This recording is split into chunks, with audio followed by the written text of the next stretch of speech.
Hello students, in last video we have seen DNA and different types of RNA and their differences. So let's move on to next question. So students, the next question is displayed on your screen. Question is, explain the meaning of genetic disorders and give names of some disorders. First of all, let us see the meaning of genetic disorder. Diseases or disorders occurring due to abnormalities in chromosomes and mutations in genes are called genetic disorders. Genetic disorders क्या होते हैं? जिसमें chromosomes में कुछ अगर abnormalities है या फिर जीन्स म्यूटेशन की वजह से चेंज हो चुके हैं, ऐसे कंडीशन में न्यू ऑफस्प्रिंग में या फिर कोई भी व्यक्ति में जो डिसऑर्डर्स दिखाई देते हैं, कुछ एबनॉर्मलिटीज़ दिखाई देते हैं नॉर्मल कंडीशन से अलग, तो उसको बोलते हैं जेनेटिक डिसऑर्डर्स. लास्ट ईयर ये टॉपिक हमने डिटेल में पढ़ा था.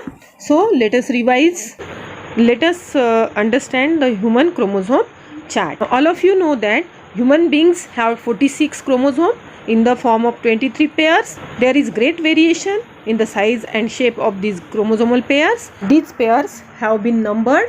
Out of 23 pairs, 22 pairs are autosomes and one pair is called as sex chromosome or allosomes. Chromosomes in women are represented as 44 plus XX, and in men they are represented as 44 plus XY as shown in the figure. Genetic disorders occur due to different 5 reasons. यहाँ पे मैं वो reasons आपको बताऊंगी. First है increase और decrease in number of chromosomes causing numerical change.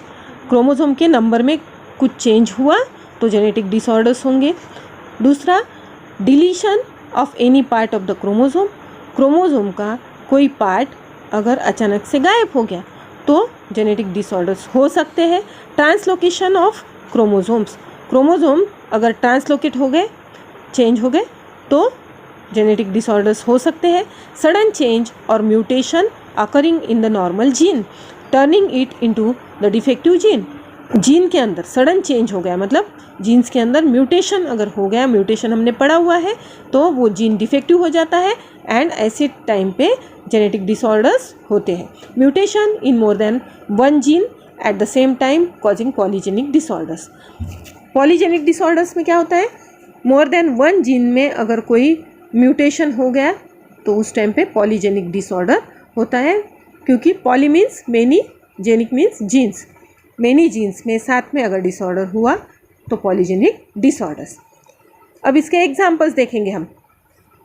Disorders due to numerical changes in the chromosome. First type, disorders due to numerical changes in the chromosome. Chromosome number में कुछ change हुआ तो genetic disorders होते हैं. इसके examples down syndrome, Turner's syndrome, Klinefelter's syndrome. Last year हमने ये detail में पढ़ा हुआ है. Next, monogenic disorders cause due to mutation. Mono means single, genic means genes. एक जीन में अगर कुछ डिफेक्ट रहा तो जो डिसऑर्डर्स होते हैं उसको बोलते हैं monogenic disorders, and this type of disorders occur due to mutation.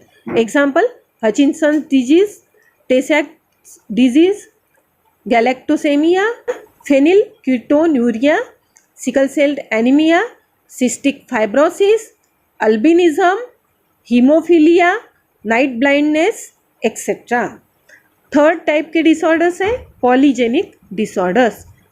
Defect in more than one gene, polygenic disorders. Example है cleft lip, cleft palate means कटा हुआ कान, क्लेफ्ट लिप मीन्स कटा हुआ ओट, constricted stomach, spina bifida, a defect of spinal cord, etcetera are polygenic disorders. Diabetes, blood pressure, heart disorders, asthma, obesity are also called as polygenic disorders.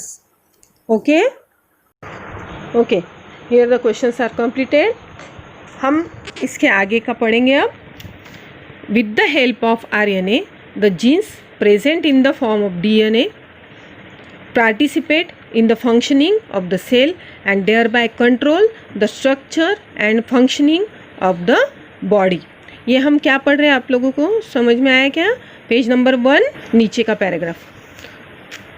Information about protein synthesis is stored in DNA and synthesis of appropriate protein as per requirement is necessary for body. These proteins are synthesized by DNA through RNA. This is called as central dogma. ये part हमने last lecture में देखा है. उसमें central dogma के बारे में मैंने आपको इन्फॉर्मेशन दी है. सेंट्रल डोगमा क्या है? mRNA का फॉर्मेशन कहाँ पे होता है? न्यूक्लियस में होता है from DNA and the process is called as transcription. And ये mRNA साइटोप्लाज्म में आके tRNA और rRNA के एसोसिएशन से प्रोटीन का सिंथेसिस करते हैं and this process is called as translation and this complete process is called as central dogma. Central dogma means transcription plus translation. Last lecture में हमने डेफिनेशन भी देखा हुआ है. आगे पढ़ेंगे. mRNA is produced as per the sequence of nucleotides on DNA. Only one of the two strands of DNA is used in this process. DNA के 2 strand में से एक स्ट्रैंड किस लिए यूज होता है? ट्रांसक्रिप्शन के लिए, मतलब mRNA का फॉर्मेशन करने के लिए. The sequence of nucleotides in mRNA being produced is always complementary to DNA strand used for synthesis. मतलब जो mRNA का सीक्वेंस होता है किसका? न्यूक्लियोटाइड्स का. वो सीक्वेंस ऑलवेज कॉम्प्लीमेंट्री होता है जो डीएनए के अनदर स्ट्रैंड पे होता है, उस टाइप से. Besides there is uracil in RNA instead of thymine in DNA. This process of RNA synthesis is called as transcription. So what is transcription? Transcription is synthesis of RNA from DNA. यहाँ पे एक diagram दी हुई है transcription की, आप वो diagram को observe करो. ये डायग्राम के अंदर आप देखेंगे डीएनए का जो 2 स्ट्रैंड है वो प्रोलिफरेट हो गए. यहाँ पे एंजाइम आरएनए पॉलीमरेज की वजह से प्रोलिफरेट हो गए एंड mRNA का फॉर्मेशन दिखाया हुआ है ट्रांसक्रिप्शन की डायग्राम में, और लास्ट लेक्चर में अच्छे से डिस्क्राइब किया हुआ है. So move on to next part. Page number 2. The mRNA formed in the nucleus come in the cytoplasm. It brings in the coded message from DNA. जो mRNA न्यूक्लियस में form हुआ अब वो साइटोप्लाज्म में आता है. उसके पास कोडेड मैसेजेस है. किसके लिए मैसेज है? कौन से टाइप का प्रोटीन फॉर्म करना है वो मैसेज उसके पास है एंड वो अब साइटोप्लाज्म में आता है. The message contains the codes for amino acid. वो मैसेज के अंदर किस टाइप का अमाइनो एसिड कैसे कैसे लिंक करना है उसका इन्फॉर्मेशन छुपा हुआ है. The code for each amino acid consist of 3 nucleotides. 3 nucleotide मिलके एक कोड बनाते हैं एक अमाइनो एसिड के लिए. एंड ये जो कोड है जिसके अंदर 3 न्यूक्लियोटाइड्स एक साथ में है इसको बोलते हैं triplet codon. Triplet means 3 codons मिलके जो 3 कोड्स मिलके जो न्यूक्लियोटाइड का सीक्वेंस बनता है उसको बोलते हैं triplet codon. Doctor Hargobind Khorana, a scientist of Indian origin, has made an important contribution in discovery of triplet codons for 20 amino acid. Total amino acids हमारे बॉडी में कितने हैं? 20 अमाइनो एसिड्स हैं. एंड ये 20 अमाइनो एसिड्स के लिए किस टाइप के ट्रिपलेट कोडॉन्स होते हैं इसकी डिस्कवरी डॉक्टर हरगोविंद खुराना इन्होंने की है. For this work he has been awarded with Nobel prize in 1968 along with 2 other scientists. Okay, so each mRNA is made up of thousands of triplet codon. जो mRNA form होता है nucleus में उसके पास thousands of triplet codons होते हैं, बहुत सारे triplet codons होते हैं. As per the message of mRNA, amino acids are supplied by tRNA. यहाँ एक सेकेंड डायग्राम आप देख सकते हो जो डायग्राम के अंदर ट्रांसलेशन एंड ट्रांसलोकेशन का प्रोसेस आपको दिखेगा। इस डायग्राम में आपको दिखेगा न्यूक्लियस, जिसमें से mRNA साइटोप्लाज्म में मूव होता है। mRNA एक बार साइटोप्लाज्म में मूव हो जाता है, उसके बाद उसके साथ राइबोसोमल RNA एसोसिएट होता है। राइबोसोमल RNA, यहाँ पे आपको जो राइबोसोम प्रॉपर दिखाया हुआ है, इस राइबोसोम प्रॉपर में हमने जो rRNA पढ़ा है ना, वो RNA राइबोसोम के साथ है।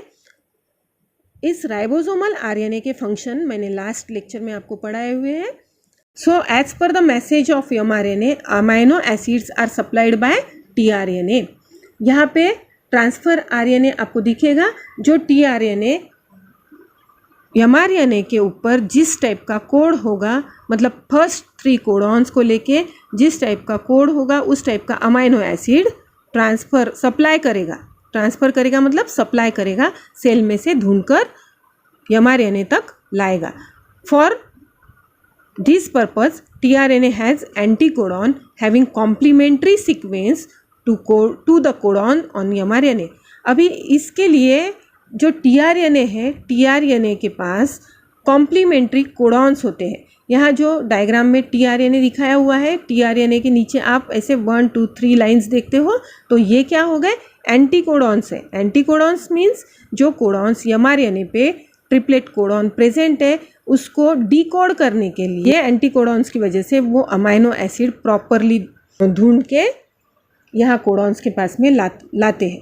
मतलब ट्रांसलेशन क्या हुआ, as per the codon on mRNA the tRNA molecule with complementary anticodon is brought near mRNA and this process is called as translation. So translation का प्रोसेस खत्म होता है यहाँ पे। The amino acids brought in by tRNA are bonded together by peptide bonds with the help of rRNA। जो rRNA है वो binding site provide करता है इन डिफरेंट अमाइनो एसिड्स को। During this process the ribosome keeps on moving from one end of mRNA to other. अब यहाँ पे क्या है, राइबोसोम है, जैसे जैसे कोड ट्रिपलेट कोडॉन को रीड करते हैं और जैसे जैसे ट्रिपलेट कोडॉन डिकोड होते हैं, अमाइनो एसिड जैसे फॉर्म होते हैं, वैसे वैसे आगे बढ़ते जाती है ribosome and by the distance of one triplet codon. During this process the ribosome keep on moving from one end of mRNA to the other end by the distance of one triplet codon. एक triplet codon के distance से ribosome आगे आगे बढ़ते हुए mRNA के one and से दूसरे एंड तक जाती है and this is called as translocation. Translocation मतलब जगह बदलते हुए आगे बढ़ता है कौन, ribosome. Such many chains come together to form complex proteins. ऐसे प्रोटीन्स अमाइनो एसिड्स की चेन्स बनती जाती है एंड बहुत सारी पेप्टाइड चेन्स मिलके प्रोटीन्स बनते हैं and this proteins control various function in the body of living organism and their appearance too. Living organism में ये जो प्रोटीन तैयार होते हैं, ये प्रोटीन्स उनके बिहेवियरल पैटर्न और उनकी बॉडी के ऑर्गेनाइजेशन मतलब उनके अपीयरेंस को कंट्रोल करते हैं। नेक्स्ट है living organism can produce new individuals like themselves due to genes only. Living organism की जो कैपेसिटी है प्रोडक्शन की, वो किस वजह से है, ओनली जीन्स की वजह से है and some of those genes are transmitted to next generation without any changes. इसमें से उनके पास जितने कुछ जीन्स है, वो जीन्स में से कुछ genes as it is next generation में ट्रांसफ़र होते हैं। Due to this some of the characters of parents are transmitted to their offspring and इसकी वजह से पेरेंट्स के कुछ कैरेक्टरिस्टिक्स देयर ऑफस्प्रिंग के अंदर एज इट इज़ पास होते हैं। However sometimes sudden changes occur in two genes. कभी कभी क्या होता है, यही जीन्स में जो पेरेंट्स के पास कैरेक्टरिस्टिक है, नेक्स्ट जनरेशन में वो कुछ तो भी अलग होता है, कभी कभी सडन चेंज होता है मतलब इसको बोलेंगे सडन चेंज। नेक्स्ट जनरेशन में अगर चेंज हो गया तो ऐसे सडन चेंजेस होते हैं जीन्स में। So sometimes any nucleotide of the gene changes its position that causes a minor change which is nothing but the mutation. जो न्यूक्लियोटाइड सीक्वेंस है जीन्स की वो ट्रांसलोकेट होती है, उसका सीक्वेंस चेंज कर देती है, तो कुछ माइनर चेंजेस होते हैं उनके अंदर, वो नेक्स्ट जनरेशन में दिखाई देते हैं माइनर चेंजेस। ऐसे सडन चेंजेस को बोलते हैं म्यूटेशन। सम म्यूटेशन में बी माइनर बट सम में बी कंसिडरेबल। कुछ म्यूटेशंस एकदम माइनर होते हैं जिसका कोई मतलब नेक्स्ट जनरेशन में अगर हुए तो भी कुछ डिफरेंसेस नहीं आते हैं, लेकिन कुछ म्यूटेशंस कंसिडरेबल है जो नेक्स्ट जनरेशन में एकदम से ध्यान में आते हैं। फॉर एग्जाम्पल म्यूटेशन में cause the genetic disorders like sickle cell anaemia. अब यहाँ पे एक करेक्शन है आपको इसके आगे, जो नेक्स्ट लाइन है, कौन सी लाइन? This is everlasting process and it is one of the proof for Darwin's theory of natural selection. ये स्टेटमेंट को कंप्लीटली ओमिट करना है। Omit this last line. Which line? Last line of page number 2. Omit this line. So ये line को आपको omit करना है। यहाँ पे आपका ख़त्म होता है transcription, translation, translocation and mutation. So in this video we saw many points, means many genetic disorders, central dogma, transcription, translation, translocation and mutation. Complete your previous homework and pay attention to each and every word given in the book. Stay home, stay safe. Goodbye.